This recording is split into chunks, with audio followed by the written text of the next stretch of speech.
presentar ahora a la doctora Amelia Bargalló, que es también investigadora del Instituto Català de Paleoecologia Humana y Evolución Social.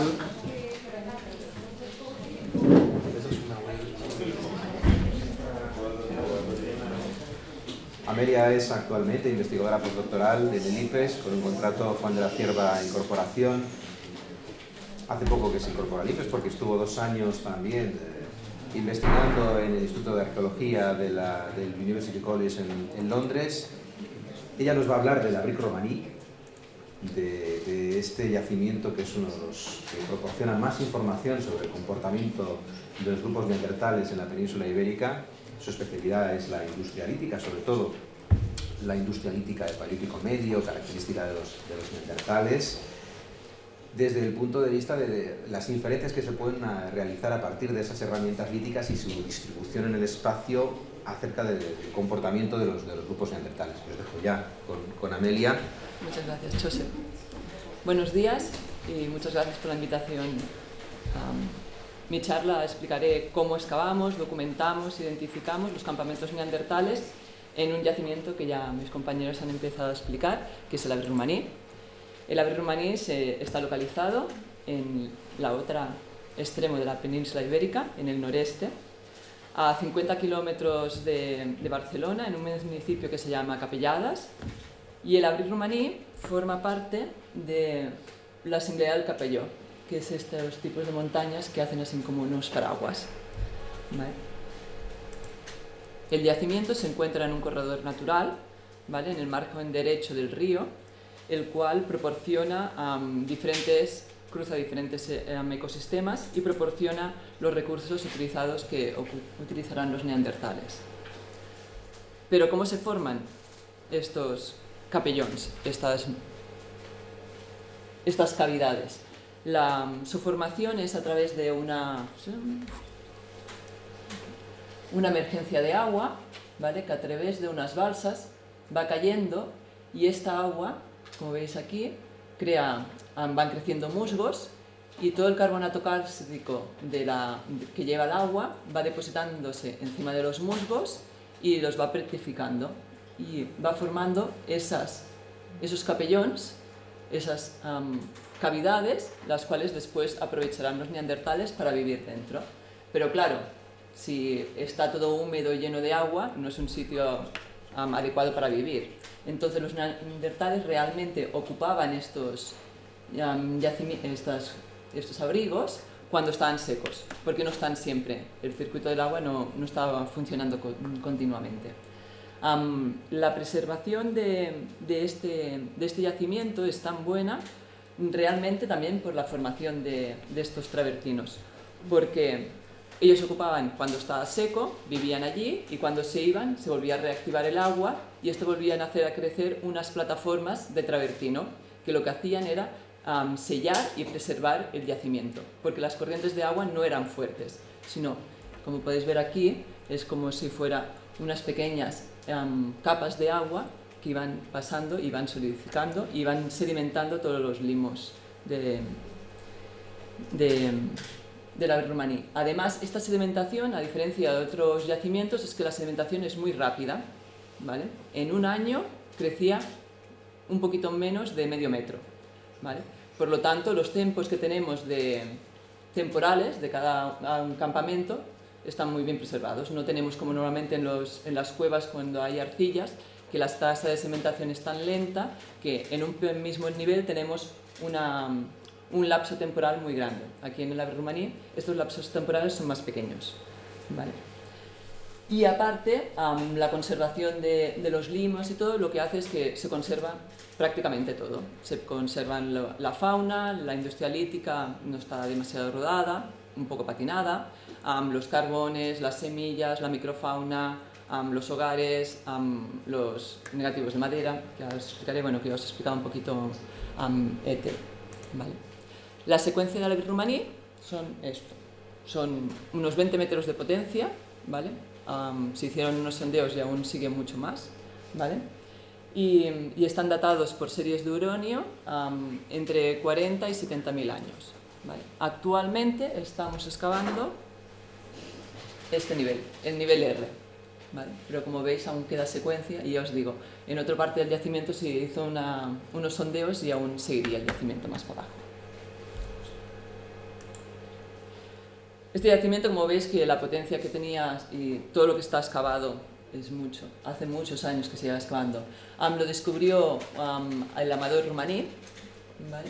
Que es este señor de aquí arriba, ¿vale? Y empezó a hacer unos agujeros. De él conservamos, si veis aquí hay un agujero, aquí está tapado, es un gran pozo que él excavó y después hizo una galería, porque como está en medio del abrigo, hizo una galería hasta llegar donde estaba la pared, ¿vale? Y ese pozo nos ha servido durante muchos años para saber toda la estratigrafía que teníamos que ir excavando. Hace unos años, en esta parte de aquí, se realizó otro sondeo, pero este sí es mecánico, más pequeñito, ¿vale? Y se comprobó que el yacimiento aún seguía mucho más de lo que dejó el Abre Romaní. Posteriormente, en los años 50, también excavaron allí el doctor Ripoll, Henry de Lumley y George Laplace.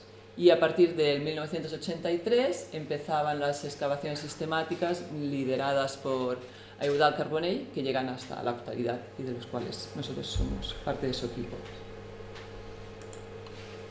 Vale. El objetivo más importante que tiene dentro del proyecto de investigación del Abre Romaní es documentar los patrones de asentamiento de los cazadores recolectores, en este caso neandertales. Teniendo ese objetivo, por eso se excava toda la superficie. A diferencia de otros yacimientos, no excavamos no hacemos un sondeo o no reducimos la excavación a unos metros cuadrados, sino que se excava toda la superficie para intentar documentar al máximo posible cómo eran estos campamentos neandertales. Vale. Aquí tenéis una visión, este es el inicio del nivel P.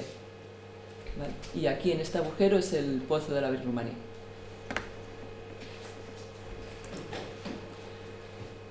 Como el sedimento preserva tanto y tenemos una secuencia tan larga, se han hecho reconstrucciones paleomecológicas a niveles de los pólenes y los carbones, que más o menos ya os he explicado anteriormente Ethel, en la cual pues, se ha visto que mayoritariamente todo tenemos documentado la mayoría del MIS-3, ¿vale?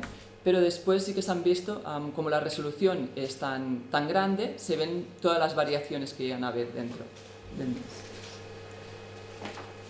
También se han estudiado todos los microvertebrados, como ha explicado antes Iván, ¿vale? El proceso es el mismo que él había explicado por Covairos, ¿vale? También lavamos el sedimento, se seca, se hace la selección, se recuperan todos los microrestos y de estos obtenemos cuáles serían los microvertebrados que habrían en el yacimiento. En este caso son todos los microvertebrados que hay en el nivel O y lo que nos estaba identificando, ¿vale? Que es, a diferencia, es decir, si los pólenes nos decían que era un tiempo frío, ¿vale?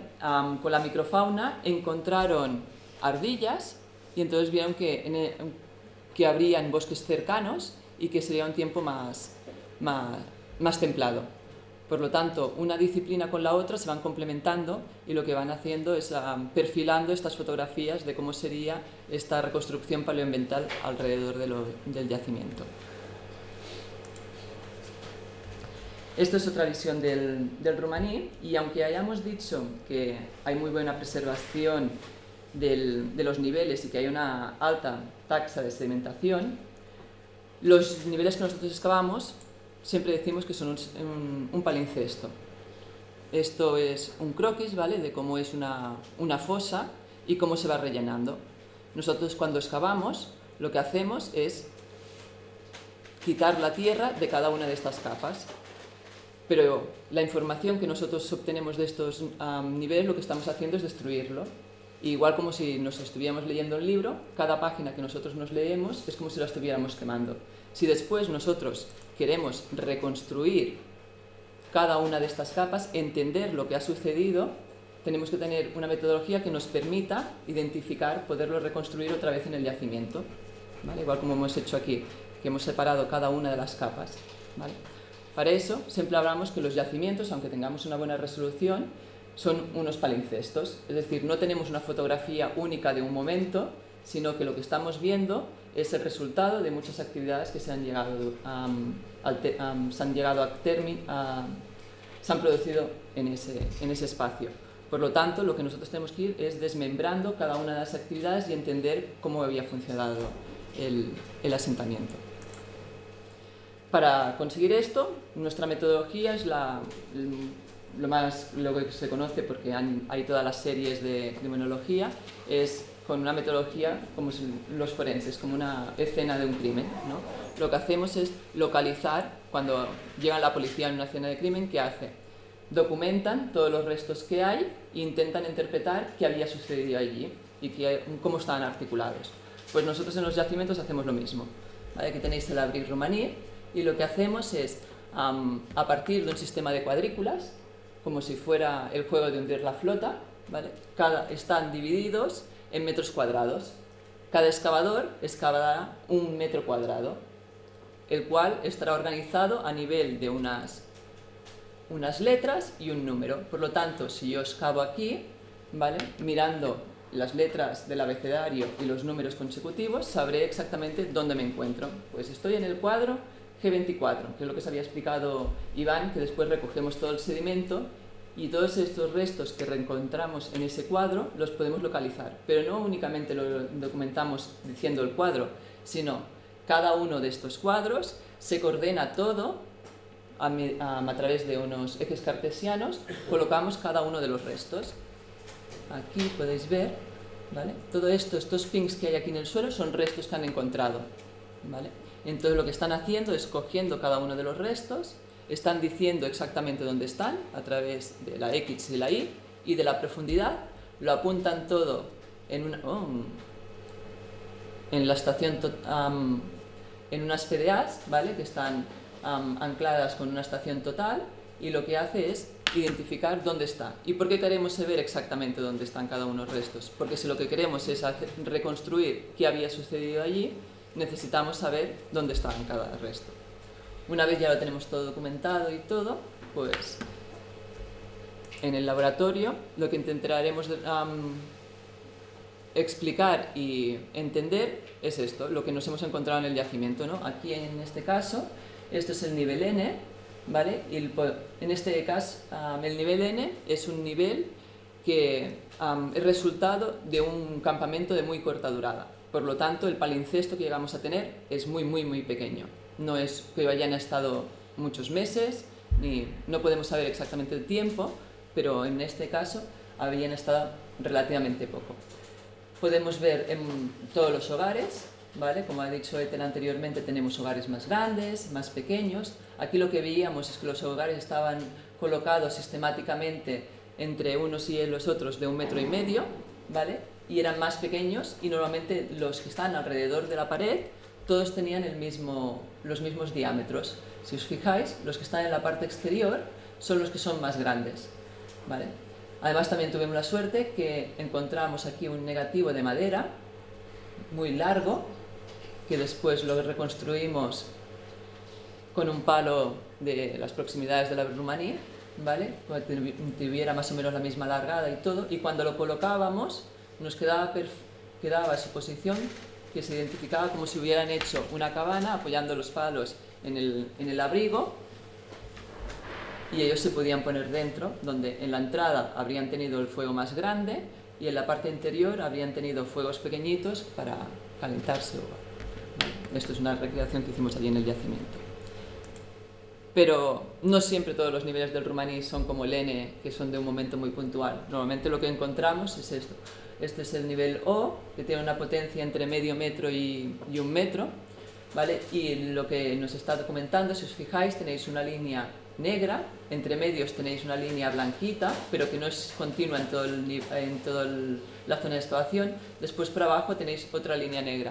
Esta superposición de diferentes capas de colores, lo que nos está indicando es que son diferentes tiempos, ¿vale? Son diacrónicos. Por lo tanto, aunque lo tengamos todo en un mismo nivel, porque no lo podemos llegar a separar, ¿vale?, lo podemos separar cuando encontramos capas continuas totalmente estériles. Pero cuando en un mismo nivel tenemos diferentes capas, eso nos quiere decir que hay diferentes actividades que son diacrónicas. Primero haces una cosa, vas a otro sitio o abandonas el yacimiento, vuelves y vuelves a hacer otra actividad.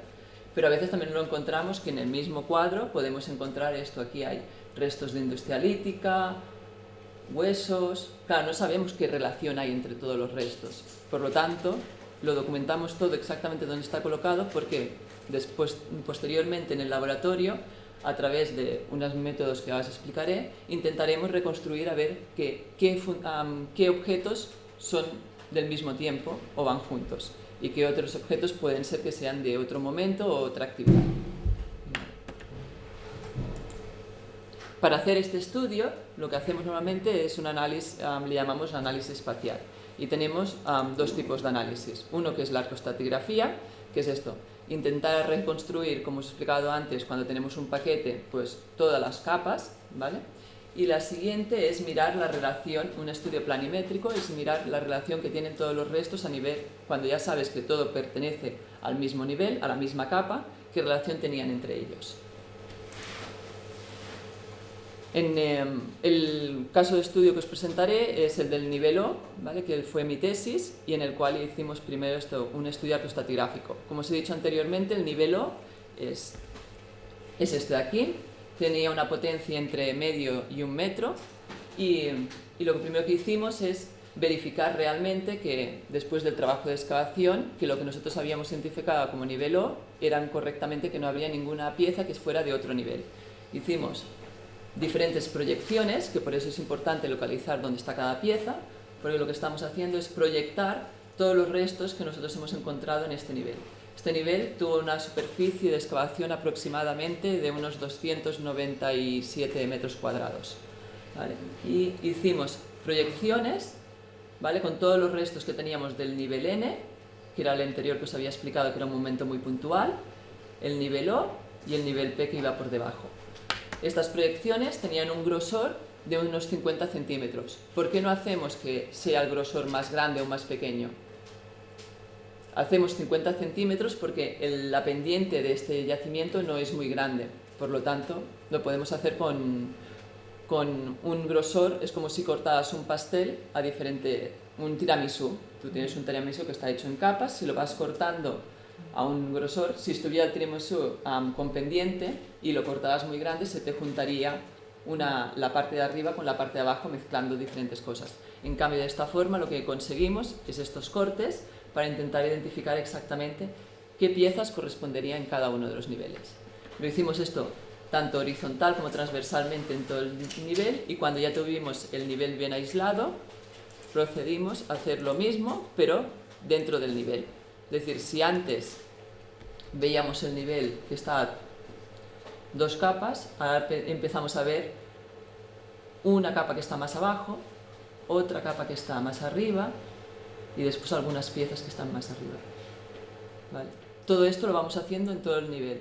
Cada 20 centímetros, en este caso, como queremos una resolución mucho mayor, el grosor lo vamos reduciendo. Y aquí hicimos cada 20 centímetros todas las proyecciones, para identificar los diferentes eventos que tenemos en el mismo nivel. Lo que veíamos ahí en la fotografía, que había una capa negra, una capa muy finita blanca y otra vez otra negra. Y después, para corroborar que como nosotros lo hacemos todo en horizontal y en vertical, claro, dependiendo si la pendiente estuviera un poquito buzada para el este o el oeste, puede ser que nos estuviera mezclando algunas piezas más. Por lo tanto, la siguiente parte fue hacer todas las proyecciones en diagonal, para terminar de corroborar exactamente esos dos niveles que veíamos.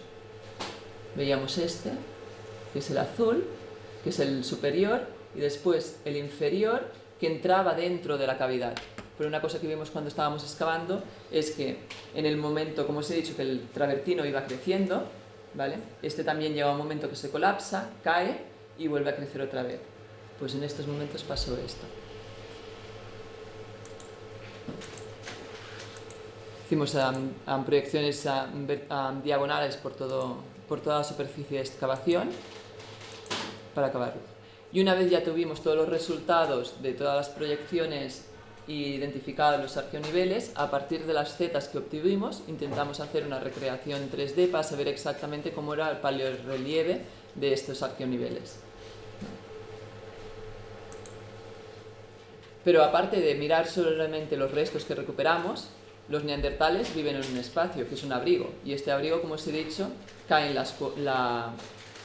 los bloques se van cayendo, la cornisa se va colapsando, va cayendo, por lo tanto tienen también una morfología, ¿vale?, en la cual se tienen que adaptar. Tienen unos bloques, no pueden ocupar todo el territorio, sino que se tienen que ir a adaptar a la morfología que tiene de los bloques y de los doms que van creciendo, de las molsas, de las cornisas que van variando, ¿vale? Todo esto nos tiene que ayudar para saber realmente dónde se colocaban los neandertales, qué actividades hacían en cada zona y cómo estaban conectadas unas a las otras, ¿vale? Aparte de los DOMs y los bloques y todo, también lo mezclamos todo con la localización de los hogares. Aquí son todos los hogares que documentamos en el arqueonivel OB, que es esta parte de aquí, que entraba todo. Esta parte de aquí es la del OA. Por eso os digo, si os fijáis, en la pared del abrigo son distintas. Yo lo que os decía, que el OA estaba colocada mucho más exterior porque había habido un crecimiento de la pared que había tapado el OB. Cuando excavamos el OB vimos que tuvimos que tener que entrar para acabar de destapar todo el nivel. Aparte, también nos documentamos todo lo que son los negativos de madera, ¿vale? Que Ethel ya más o menos os he explicado que en el Aber Rumaní pues tenemos estos, hay positivos que son trozos de madera carbonizados, que los encontramos allí como un carbón gigante, ¿vale? Y después encontramos pues los negativos. Claro, como os he dicho, el sistema de formación que tiene el Aber Rumaní, lo que pasaba es que habían las maderas, estas maderas quedaban recubiertas por las molsas y por los limos, con la precipitación del carbonato que llevaba el agua. Estas molsas hacían como un molde, ¿vale? Y entonces nosotros cuando estamos excavando, de repente encontramos un agujerito y si lo vamos resiguiendo, vamos viendo que las paredes nos van dibujando los moldes, el molde este de la madera. Pero la preservación llega a ser tan buena, que si os fijáis en esta de aquí, no, esto de fuera, estos son moldes de madera de diferentes tipos. Si os fijáis en este de aquí, podemos llegar a ver hasta las fibras de la corteza de la escorza de los palos, ¿vale? Este es el que os había enseñado anteriormente del N, que habíamos hecho la recreación. Pues esto. Para documentarlos, lo que hacemos es hacer primero con un papel milimetrado un dibujo de toda la superficie, cómo serían estos moldes de madera, y después con un alambre lo que hacemos es mirar el contorno, ¿vale?, para dibujar exactamente los diámetros que deberían ser. Después todo esto pues se recupera, dependiendo de la importancia que tenga y la preservación que tiene, pues se hacen como unas momias y se sacan todo. Bueno, me he ido un poquito atrás. Vale. Como os ha dicho Ethel, también en los hogares hemos documentado diferentes. Como hay tantos hogares, se pueden documentar hogares que han servido para cocinar, hogares que han servido para ahumar, hogares que han servido para alumbrar, para dormir, para calentar. ¿Y cómo podemos saber qué funcionalidad tenía cada uno de los hogares? Como os fijáis, hay diferentes morfologías. Hay hogares que son muy planos y muy amplios, en cambio hay otros hogares que son más delimitados, como ha dicho la Ethel, hay algunos que están excavados y que después han puesto el hogar dentro. Hay otros que los que hacen es acumular un montón de piedras alrededor en forma para protegerlo o para cocinar alguna cosa, ¿vale? Entonces todo lo que estos hogares, lo que hacemos cuando los encontramos en el yacimiento, primero de todo es delimitarlos, ¿vale? Cuando ya tenemos delimitado perfectamente cómo es el hogar, ¿vale?, dibujamos lo que sería la primera capa, que le llamamos la capa carbonosa, ¿vale? Una vez ya la tenemos delimitada, repartimos, miramos exactamente más o menos dónde están los focos, es decir, las concentraciones mayores de carbones, donde es más negro, y tiramos una diagonal para identificar exactamente dónde están los núcleos de combustión, porque cuando hacemos un fuego, pues Normalmente tenemos la parte calorífica en el centro, pero a medida que se va quemando, las maderas se van moviendo, se va desmontando, y a medida se va pasando el tiempo, pues ese hogar, si le pasa agua o cualquier cosa, se puede ir dispersando todo lo que son los carbones y las cenizas.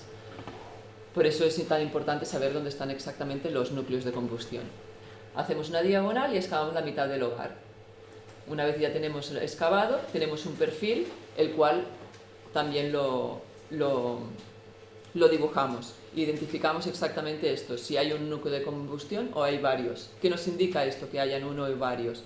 Es decir, pueden hacer un hogar, ¿vale? Y a medida que se va apagando, van cogiendo las brasas y van reavivándolo en otro sitio. Pero es el mismo periodo. En cambio, otras veces lo que vemos es que han hecho un hogar, lo han limpiado y después lo han hecho otra vez otro hogar encima. Esto nos va indicando la diacronía. Si encontramos un hogar en el cual hemos visto que hay diferentes momentos de limpieza y de vuelta a encender, nos está explicando que ese asentamiento ha tenido una larga durada, porque es el mismo hogar que han ido reavivando y limpiando. En cambio, si encontramos unas capas estériles dentro, es decir, unas capas blancas que no están quemadas y después han hecho, es que son momentos diacrónicos distintos, ¿vale? O se han ido a otro lado del abrigo a hacer unas actividades y después al cabo de unos días han vuelto a la misma zona, o se han ido fuera y después han vuelto, ¿vale? Por eso es tan importante documentarlo. Y después esto es lo que se ha explicado Ethel. Cuando excavamos la otra mitad y ya hemos identificado los focos de combustión, dejamos un testimonio, que es el que sacarán para hacer las láminas primas y poder hacer los estudios de micromorfología. Estos son todos los diferentes negativos de madera. La mayoría de los negativos de madera, como ha dicho Ethel, son restos de material de combustión que están quemados, parcialmente quemados, o simplemente es reservas que habían dejado ellos allí para si los necesitaban. Pero también hemos encontrado algún instrumento como este que parece que sea una pala.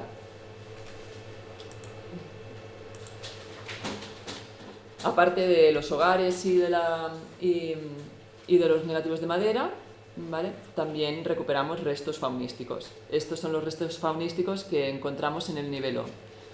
¿Vale? Aparte de identificar qué tipo de animales vivían, la mayoría de los animales que hay documentados en la Abril Romaní han sido consumidos por los homínidos, por los neandertales, ya que la actividad de los carnívoros es muy, muy baja. Sí que hay algunos carnívoros que acceden al abrigo cuando los neandertales se van, pero son muy pocos que están allí. A través de los restos faunísticos podemos evidenciar que los han procesado los neandertales, porque documentamos marcas de corte, fracturas antrópicas, que normalmente lo que hacen es romper los huesos largos para obtener el tuétano, y después también a partir de los restos faunísticos podemos identificar cuál ha sido el proceso cuando se han muerto. Es decir, si han cazado esos caballos en la primavera, a través de los dientes y a través de estudios de desgaste y de isótopos, pueden saber exactamente cuándo han muerto, si han muerto en la primavera o en otoño. Esto nos interesa porque también nos da la temporalidad de cuándo se ha producido el asentamiento.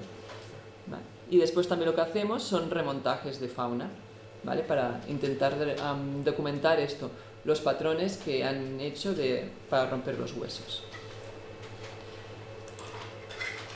La parte de la lítica, ¿vale? Nosotros también lo que hacemos es documentar los diferentes procesos de fabricación de la lítica.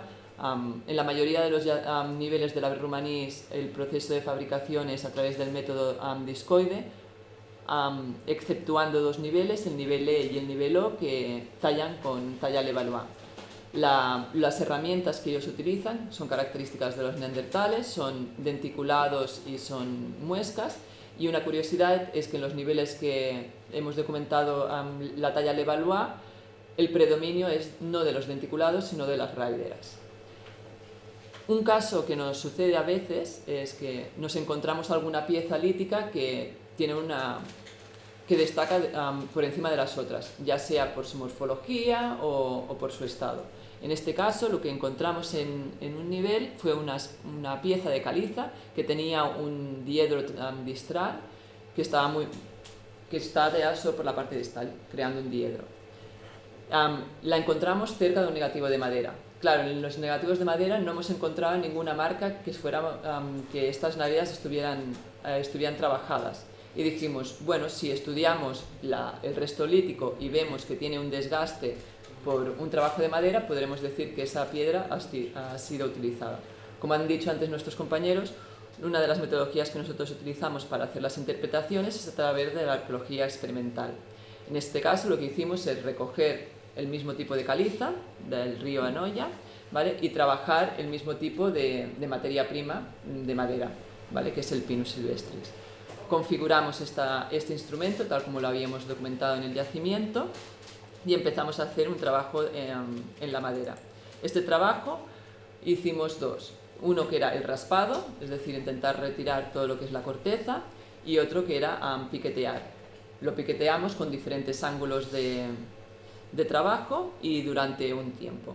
Este trabajo lo hizo a diferentes voluntarios y durante diferentes momentos para documentar exactamente con las piezas a ver qué tipos de desgaste podían haber producido, qué fracturas y todo. De esta forma podemos identificar si en el material arqueológico tenemos las mismas huellas de desgaste o las mismas fracturas que se han producido durante el trabajo de madera. Podemos verificar que la hipótesis de que ese instrumento de caliza que tenía un diedro distal de estas características se había utilizada para trabajar la madera. Los resultados de este trabajo aún están en curso. Vale. Aparte de la materia, como ha dicho Ethel, en la madera la recolección es inmediata, pero en caso de la materia prima, lo que hacían los neandertales es también recoger los de la inmediatez. Lo único que sí que hemos encontrado que hay algunos sílex que se tenían que mover entre 5 y 25 kilómetros. Esto en la mayoría de los niveles del Arbre romaní, exceptuando en una clase de sílex, que es el sílex de la Panadella, que se encuentra un poquito más lejos, ¿vale? Que se encuentra a 30 kilómetros. Para saber dónde se localizaban estas materias primas, lo que hacemos nosotros son prospecciones, es decir, actualmente pues salimos al campo, miramos a ver los mapas geológicos y vamos a mirar exactamente dónde hay los afloramientos de las materias primas que nos interesa localizar. Una vez las hemos localizado, recogemos muestra, hacemos fotografía con lupa y lo comparamos con el material del yacimiento para corroborar exactamente que es ese mismo tipo. Y de esta forma podemos mirar exactamente dónde iban. No sabemos exactamente las rutas que hacían los neandertales, pero sí que sabemos que tenían que haber pasado por allí para recoger estas piezas. Una vez ya hemos analizado toda la industria, lo que hacemos, y tenemos los diferentes grupos de materias primas, lo que hacemos es agrupar todos los restos que corresponden a una misma materia prima e intentamos reconstruir, hacer un puzzle, ¿vale? Todas las piezas como se han tallado, mirar a ver cuáles pegan con cada una. ¿Y por qué es tan importante saber cuál pega? Primero, porque podemos obtener información a nivel de la talla, de la gestión de la materia prima, es decir, qué objetos no tenemos, por lo tanto se los han llevado al yacimiento, y qué objetos han dejado allí, cuáles han utilizado, si algunos los han retocado, o si después se hacen estudios de huellas de uso, es decir, mirar el desgaste de la hora de utilización, sabremos exactamente dentro de la secuencia de producción cuáles eran las que les habían interesado y si estos sistemas estaban predeterminados para obtener esta lasca o simplemente eran sistemas de explotación sistemáticos de obtener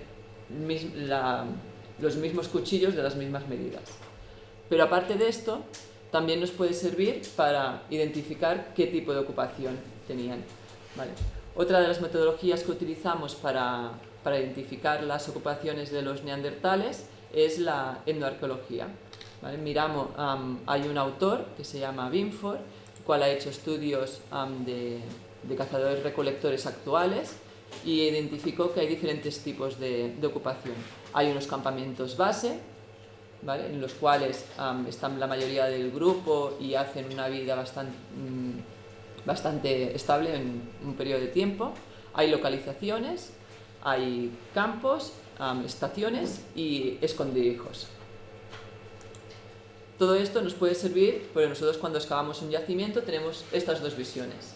En el campo vemos esto, una superficie con un montón de hogares que mientras los estamos excavando podemos ver que hay algunos que están asociados por proximidad, ¿vale? Pero no sabemos qué relación hay. Es decir, estos dos, por ejemplo, estos dos hogares vemos que están uno al lado de otro y podemos hacer una agrupación aquí. Pero no sabemos si realmente estos dos hogares tienen una relación en ellos, si son diacrónicos, o si primero han hecho este hogar y al cabo de un tiempo han hecho este otro hogar, o los han encendido los dos a la vez. Si miramos el material, que es lo que os estaba explicando anteriormente, lo ploteamos, vale, vemos toda la dispersión del material, podemos identificar acumulaciones a partir de estadística, pero no sabemos qué relación tiene cada acumulación entre ellas. Por lo tanto, a través de los remontajes, de los puzzles de la industria y de la fauna, lo que nosotros reconstruimos son todas las líneas, es decir, si tenemos un resto de una lasca aquí y el núcleo aquí, y remontan, pegan una con la otra, por lo tanto sabemos que esta lasca se ha movido, es decir, o el núcleo se ha movido, pero sabemos que hay una relación entre estas dos piezas, ¿vale? La mayoría de los remontajes que obtenemos son de corta distancia, son de unos 30 centímetros, pero como veis aquí tenemos también ya remontajes de muy larga distancia que ocuparían todo lo que sería todo el abrigo.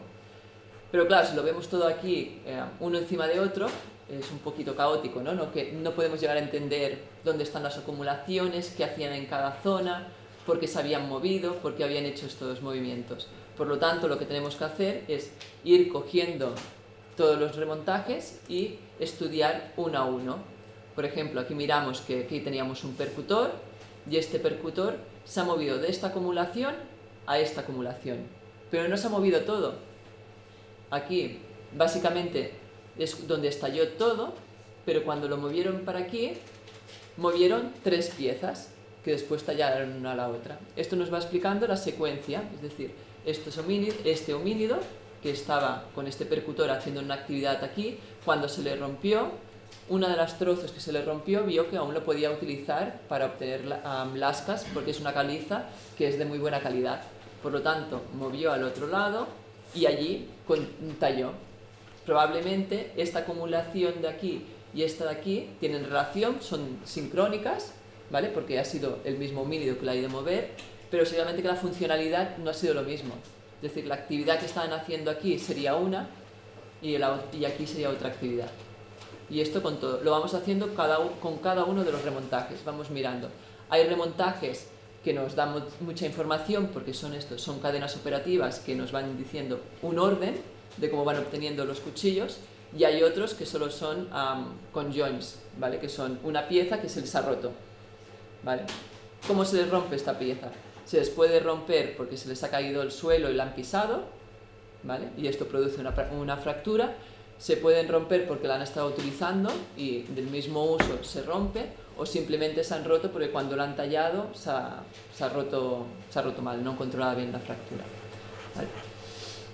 Todo esto lo hacemos con todas las materias primas, independientemente. En el Abrigo Romaní la mayoría de herramientas son están realizadas en sílex, pero también tallan el cuarzo,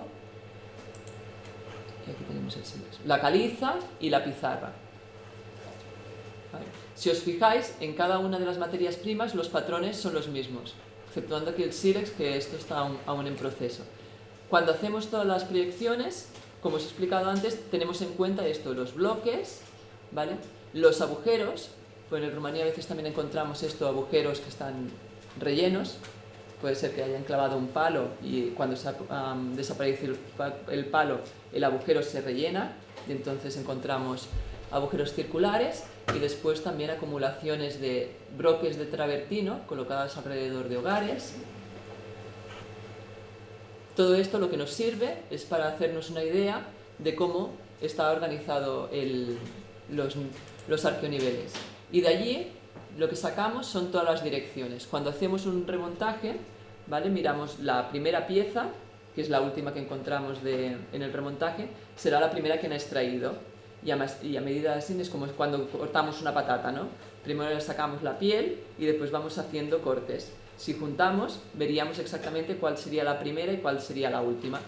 Pues Cuando hacemos un remontaje, numeramos cada una de las piezas y en la planimetría las vamos localizando y vamos viendo qué direcciones hay, que son estas flechas de aquí.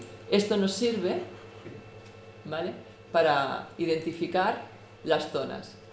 Si aquí teníamos una acumulación, aquí teníamos otra acumulación, aquí tenemos otra acumulación, vemos que estas dos acumulaciones intercambian piezas de un lado a otro. En este caso, estas dos acumulaciones tenían unos hogares centrales muy grandes, en los cuales también se había documentado que se habían procesado huesos, se habían roto, se han identificado como áreas domésticas. Áreas domésticas es donde cocinaban, donde hacían la mayor de las actividades.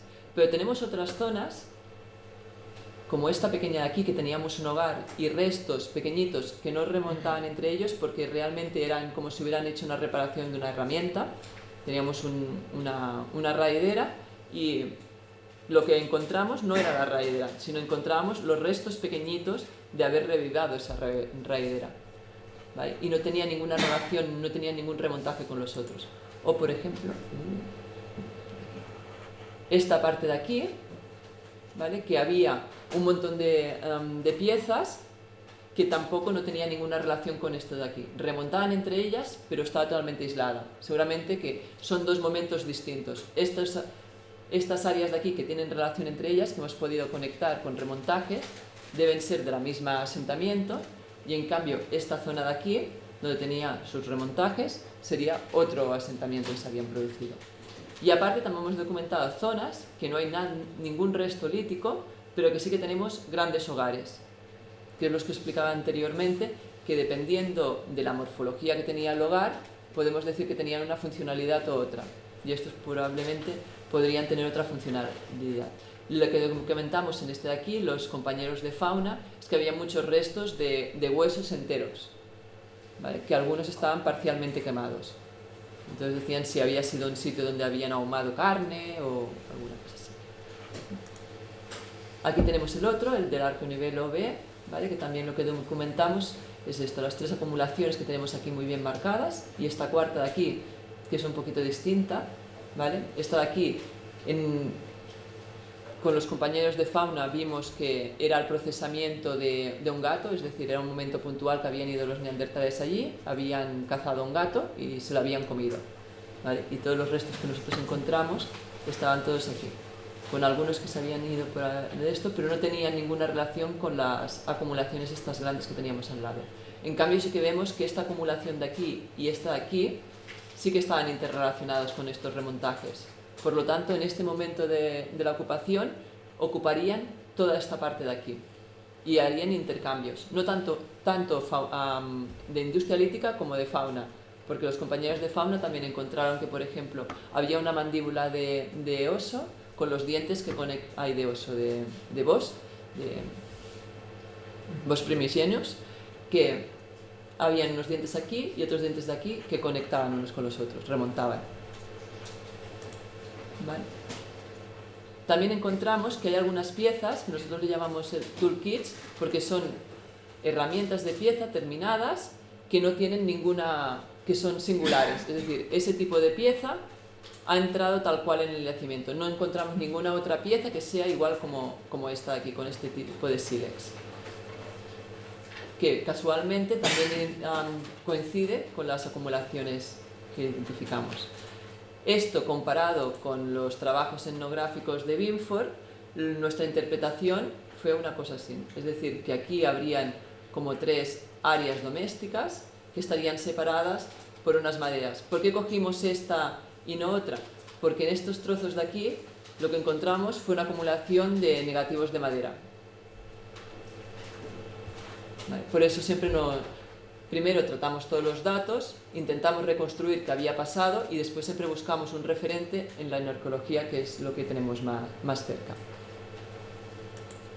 Bueno, todos esos trabajos necesitan un soporte económico y estos son todos los proyectos que colaboran con los trabajos de la Aves Rumani. Y eso es todo. Muchas gracias.